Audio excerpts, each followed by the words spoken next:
First story. Entitled parents abandoned me after a fortune teller told them I'm bad luck.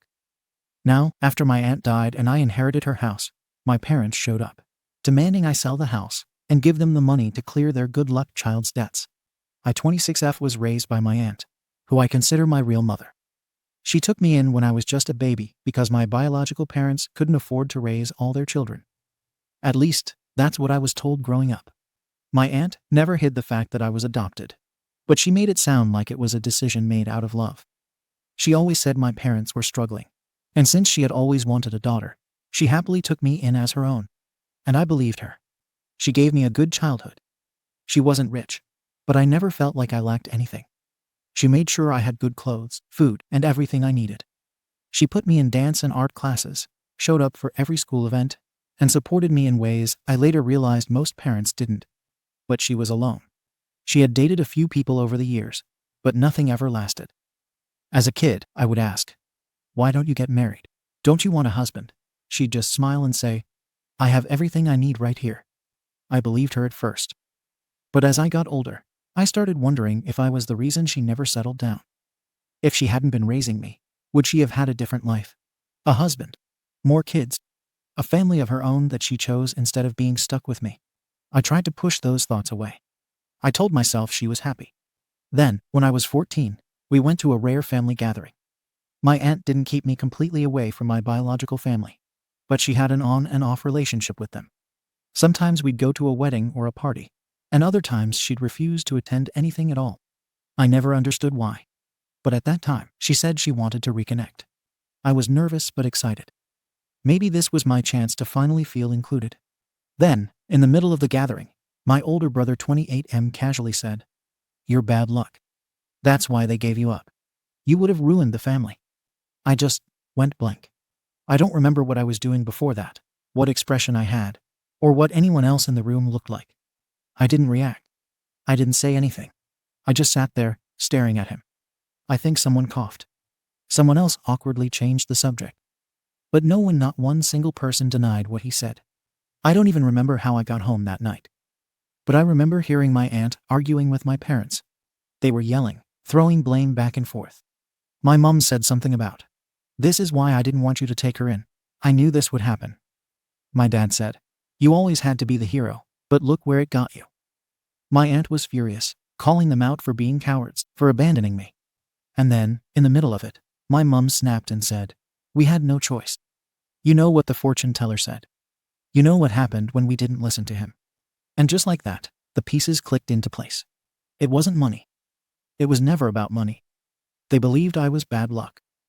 They abandoned me because of some random fortune teller. That night, I locked myself in my room and didn't speak to my aunt for days. I wasn't mad at her, I was just lost. Everything I had believed about my life wasn't real. I didn't even know who I was anymore. When I finally confronted her, she told me the full truth. My parents were superstitious. When my mom was pregnant with me, they were told that I would bring ruin to the family. They tried to ignore it, but things in their life started going wrong, normal things, like financial struggles and arguments. But they convinced themselves that it was my fault, even before I was born. So, they gave me up. My aunt fought for me. She begged them to see reason. They refused. They even told her she would suffer for taking me in. But she ignored them. She adopted me anyway. And in doing so, she lost almost everything. Her parents, her siblings, and everyone in the family distanced themselves from her. They thought she was crazy for raising a bad omen. She was cut off from family events, from gatherings, from the support system she had always known. But she never once made me feel like I wasn't wanted. I wish I could say I took this revelation with maturity and grace. But I didn't. I became angry. At my parents, at the universe, at myself, but mostly at my aunt. I knew, logically, that none of this was her fault. But I was a teenager and full of emotions I didn't know how to handle. I lashed out at her, picked fights for no reason, pushed her away, even when I needed her the most. I remember screaming at her once. "You ruined your life for me. Why did you even take me in? Why didn't you just let me go?" She didn't yell back. She just hugged me while I cried, rubbing my back like she had when I was little. And she whispered, "Because I love you. And you're the best thing that ever happened to me." I wanted to believe her. But I couldn't. I carried that guilt for years. Even after I calmed down, Even after I grew up, I never truly let go of that feeling that I had stolen her life from her. Meanwhile, my biological parents never reached out. No birthday calls, no holiday cards, nothing. But I saw them on social media. Their vacations, their celebrations, their perfect little family. And I wasn't part of it. Then, last year, my aunt got sick. Late-stage cancer. The doctors said there wasn't much time. I dropped everything to take care of her. I cooked for her, bathed her, made sure she took her meds, and did everything in my power to make her as comfortable as possible. One night, when she was at her weakest, I finally broke down and told her the truth. How I blamed myself. How I felt like I had stolen her life. She cried. She took my hand, as weak as she was, and said, "You saved me. I was lost before you. You gave my life meaning. I have no regrets, and I would choose you again and again in every lifetime." She passed away not long after. Then, out of nowhere, my biological parents reached out. They didn't call when she was sick. They didn't send condolences when she passed. But now, suddenly, they wanted to talk. Why? Because my aunt left everything to me. Her house, her savings, everything. And suddenly, my so-called parents wanted to reconnect. They told me they missed me. That they regretted the past. That it was time to fix things as a family. I haven't responded. I don't know if I ever will. Update in the same post. I knew exactly what they wanted. I wasn't stupid. When my so-called parents suddenly reached out after my aunt's death, I knew it had nothing to do with me and everything to do with what she left me. But I agreed to meet them anyway.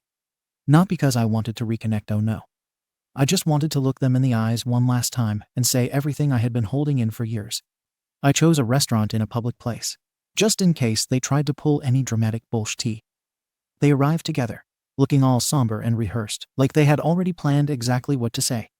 I almost laughed when I saw them. The last time I had been in a room with them, they were calling me bad luck. Now, suddenly, I was their long-lost daughter. They sat down, all hesitant and remorseful. My dad started first, saying, "Your aunt was a good woman. She had a big heart. She deserved love." Then my mum chimed in. "You know, I feel like I can understand you. Losing her must have been so painful. I felt the same when I gave you up. It was like losing my own blood.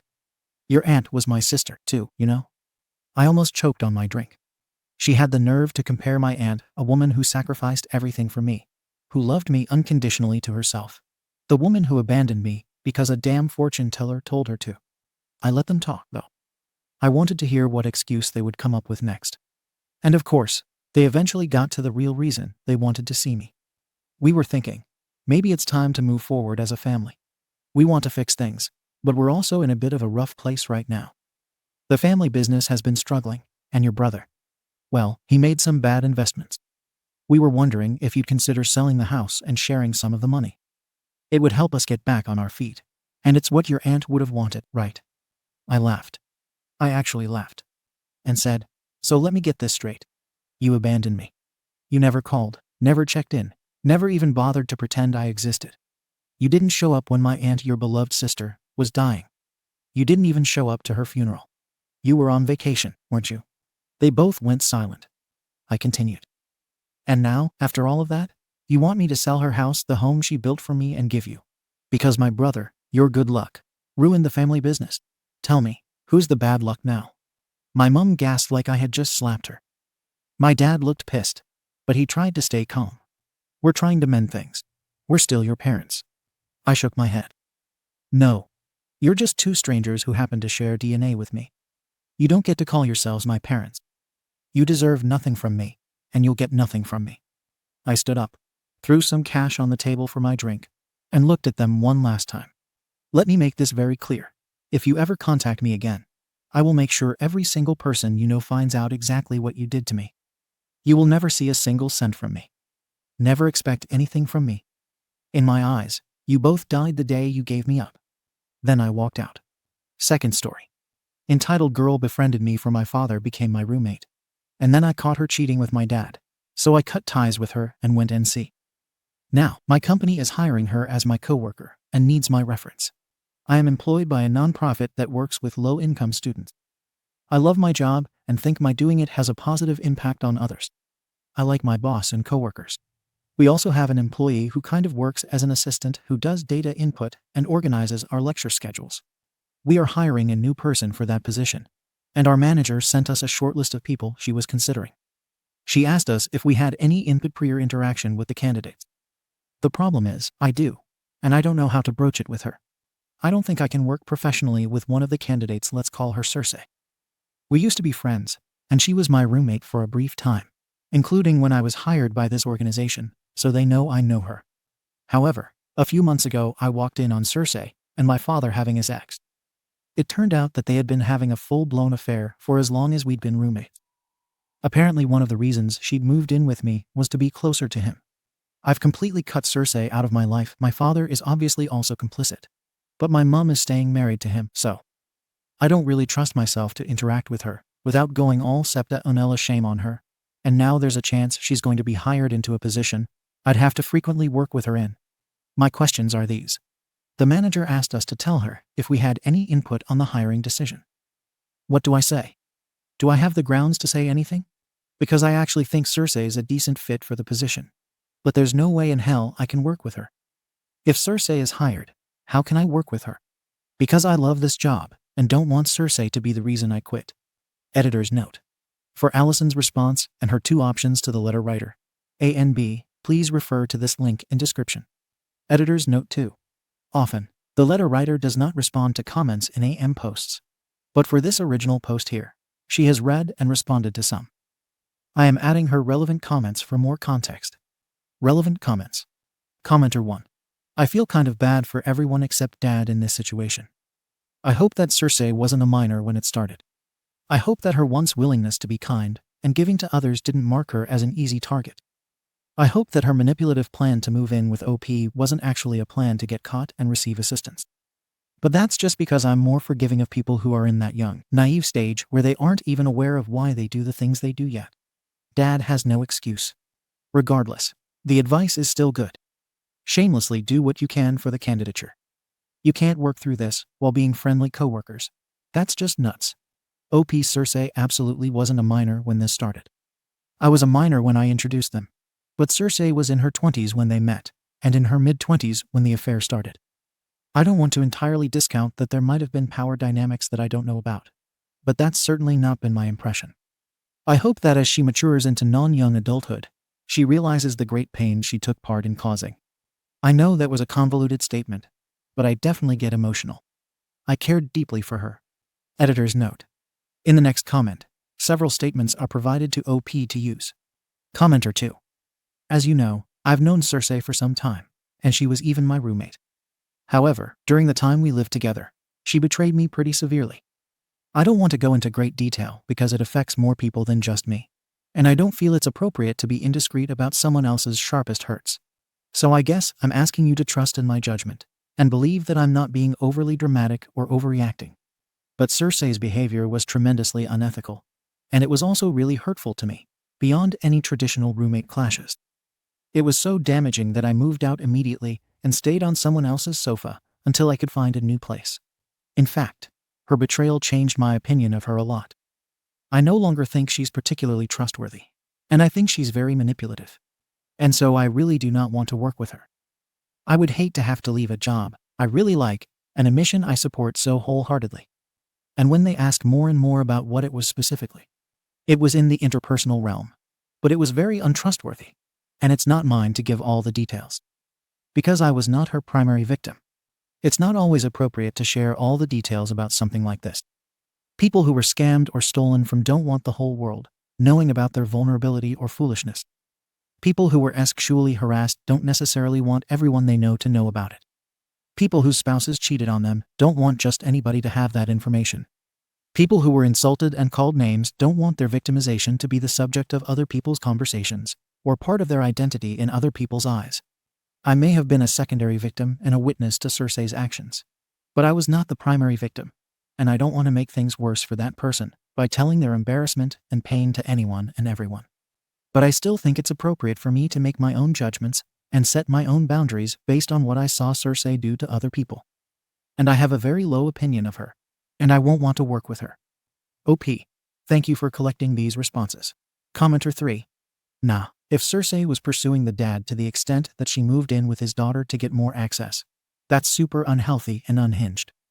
Unhealthy and unhinged enough that I would question whether this was really the motivation, except she's applying to work with OP after he ended the affair. That's unbelievably problematic. I don't think cheating is cool, but I wouldn't decide not to hire someone because they had an affair with a married person. That seems largely irrelevant, at least in the work I do. I would absolutely refuse to hire someone who was obsessed enough with a potential partner to move in with a family member to get closer to him. A person like that is not going to show good judgment in her work relationships. And trying to get close to OP again after the affair has ended is a potential landmine. Not only is it bad judgment, but it might also be an active attempt to pursue the father. That's a superb reason not to hire someone. OP, well, I wouldn't say that he ended the affair. I would say that I discovered it and forced its end. Because I don't really believe he would have stopped without outside influence. Commenter 4. OP, I saw somewhere in the comments that you had to work at this company related to your schooling. Are you Cersei in a niche field? Unless your field is so specialized that this is the only company that deals in your job descriptions. I am just trying to figure out why Cersei would apply to the company you work for knowing there was a chance you might have to work together. Surely Cersei doesn't believe in letting bygones be bygones. I can't come up with any reasoning for Cersei to apply. I'm glad your meeting went well. It seems as though your boss values you as an employee and is definitely taking your thoughts into consideration. P.S. I'm not saying this to make light of your situation. You mentioned in the comments that this was a bit of a soap opera. Part of me wants to know if Cersei contacts you once management has made a hiring decision. I feel like Cersei doesn't realize or care how she wronged you until it affects her directly. OP. She's a graduate student. This job is one of the few that corresponds with her program and would give her credit in this area. That's one of the reasons I don't really think she's applying here as a way of targeting me. In response to the postscript, it is a bit of a soap opera story. If she gets back in contact with me, I'll try to remember to let you know. Commenter 5. OP, I can't say any more than has been said above. Allison's and Alma's comments have given you some good scripts. I do want to say, and I might be misinterpreting things, you seem to be blaming yourself for the situation. For example, it happened because you introduced your roommate to your father. That's a normal experience for someone. Eventually, roommates meet people in each other's lives. You seem concerned about how outing the situation will make you and your mother come across. While I suggest navigating the situation professionally career-wise, this wasn't a situation caused by you. I just want to say you did nothing wrong. I'd go for option 2, saying Cersei harmed you and family members. If you are close to your boss, go into detail if necessary. While one should have a personal life outside of their professional life, sometimes lines get blurred. It seems like Cersei made some bad decisions and is expecting you to just forgive and forget. Based on the comments and speculation, it would almost seem like Cersei conveniently forgot about the affair and is now trying to use you as a networking contact, not as a threat. But I would definitely mention to your boss that you would be uncomfortable with Cersei as a coworker and will be starting your own job search if she is hired. Can you use your boss as a reference? Again, not as a threat, but with all the details. Your boss might see the whole picture and how it affects you. A great employee. Keep us posted with an update. I feel like if Cersei is hired or not, there will be some confrontation or forced communication with Cersei. OP, I do blame myself. I know it's not traditional, but I blame myself for trusting her and bringing her into our family. I am working through the feelings of blame and guilt with my therapist, who is wonderful. When I first told her, she said, "Holy F," which was kind of funny. I like your elaboration on option 2. I will definitely keep it in my back pocket for my meeting today. I see my boss at 1. At this point, there's a part of me that does want to confront her. But this isn't the time or place. Commenter 6. Curious, but did Cersei know you worked for this organization? Or was that just a fluke? Because if she knew, man, that makes it even more messed up. Either way, I think you can speak up about recommending they not hire her. I think it's serious enough to warrant script 2, which covers a lot without getting into details. OP, Cersei definitely knows I work for this organization. She was the first person I told when I got my job, and actually drove me to one of the training sessions I had when I couldn't drive. Update. 7.5 months later. Your advice, and the advice of your commentators were spot on. I spoke to my boss a few hours after the thread went up. I went with the second script you suggested. My boss was really glad I came to her. She had already scheduled an interview with Cersei before I came to her. But she let me know that they weren't planning to hire her. and she didn't. I know there are a lot of sad updates about bosses not holding to things they promise, but this isn't one of them. I work well with the guy they ended up hiring and continue to enjoy my job. Unfortunately, Cersei was hired by another department my job has some overlap with, so I have to see her more than I'd like. To be fair, I'd never like to see her, but every week or so is definitely too much. I'm professional when I have to interact with her, even though I wish I could ignore her. It would definitely be too apparent to coworkers if I were cold to her. The opposite of love isn't hate, it's indifference, and I'm working on becoming indifferent to her. Luckily, she should be finishing her program this spring. I was pretty active in the comments of the post, and I really can't express just how grateful I am for the advice and kindness of so many people. I was really struggling with feelings of isolation, like I had to bear this secret by myself, and it was a profound relief to get to talk about it. The professional and life advice input I received was absolutely incredible. A few weeks after I wrote, I ended up sitting down to have a conversation with Cersei. In the immediate aftermath of discovering the affair, she told me that she'd be open to talking whenever I was ready. I felt ready and my therapist supported me, so I reached out. It was a frustrating conversation, but one I'm glad I had. She didn't have good answers to the questions I had, but there were also no good answers to the questions I had. I hope that makes sense. There's still a lot of grief and sadness I'm still dealing with, and I'm working on letting my life continue. My parents are still kind of together, and I intend to stick by my mom wherever she goes from here. Thank you so much for helping me stick up for myself, and for all your professional advice. Third story. I told everyone to try to outshine me at my princess-themed wedding party, and my husband's entitled friend, also his ex-fiancée, showed up in a wedding dress, which she had planned to wear at her wedding with my husband. Now, I can't even be sad and lash out at her. Last weekend, my husband 27M and I 30F got married. It was a great wedding, and I had a great time leading up to it. There's been only one thing that's left a sour taste in my mouth. Growing up, I always wanted a big princess wedding. I know some people see those as tacky and immature, but it was always my dream. As part of this, the theme for our wedding was ballroom, and I told everyone to wear the nicest things they owned, and told the women in particular to try to outshine me. I even went as far as telling the married women to wear their wedding dresses. I didn't care about being outdressed. Instead, all I wanted was to fulfill the aesthetic in my head that I had for the wedding, which included everyone else looking nothing less than extravagant. And no, before people ask, I don't regret my decision. It was really special to see my mom, aunts, and bridesmaids, all in their own dresses on my big day. It kind of felt like they were passing the torch on to me, and I really enjoyed the experience. Now on to my husband's friend. My husband has this friend I'll call Kate 27F.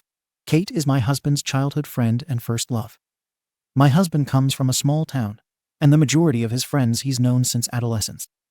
In their senior year of high school, Kate and my husband got engaged, which is kind of normal where they're from, but called off the wedding and never went through with it. It was mutual.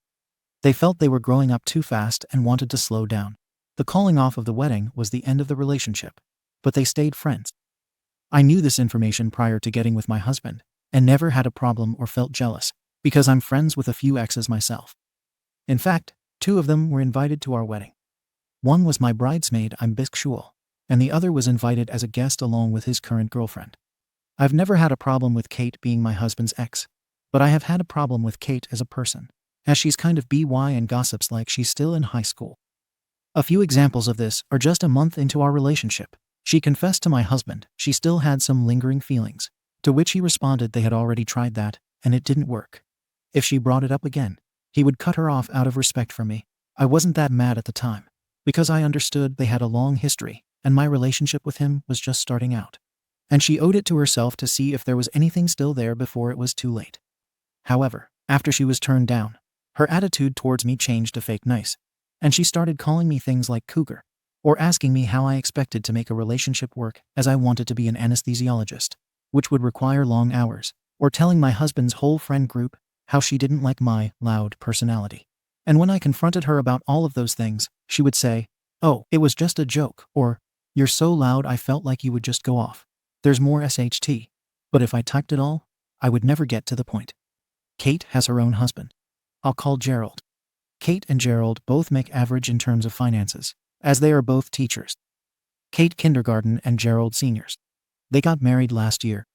On a teacher's salary, Kate wasn't able to afford the most luxurious wedding dress out there, but I always had the impression she was happy with it.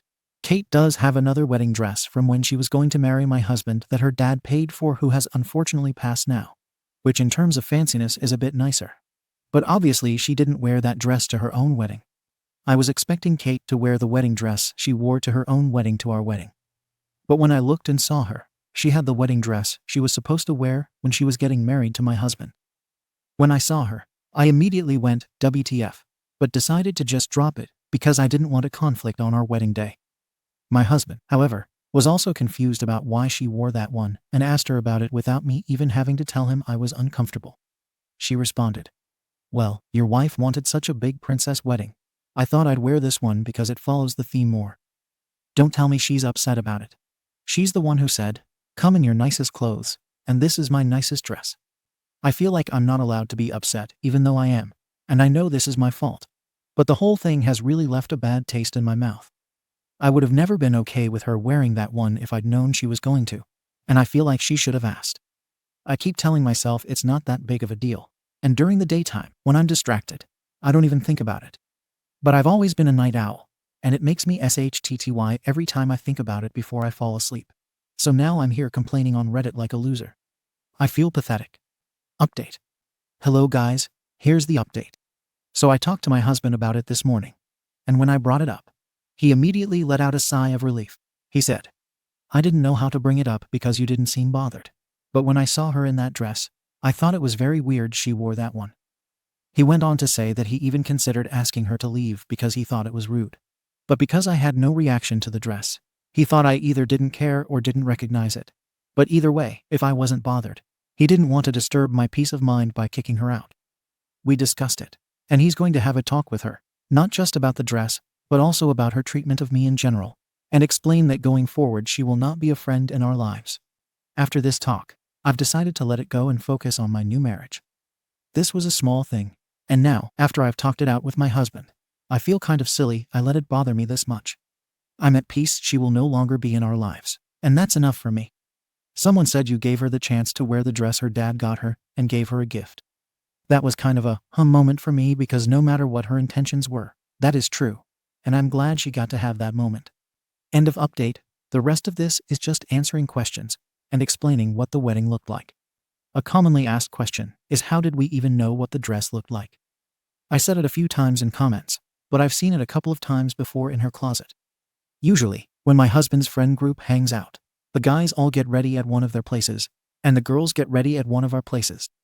Then we all meet up wherever we're going, whether that's a pub crawl, a concert, a music festival, etc.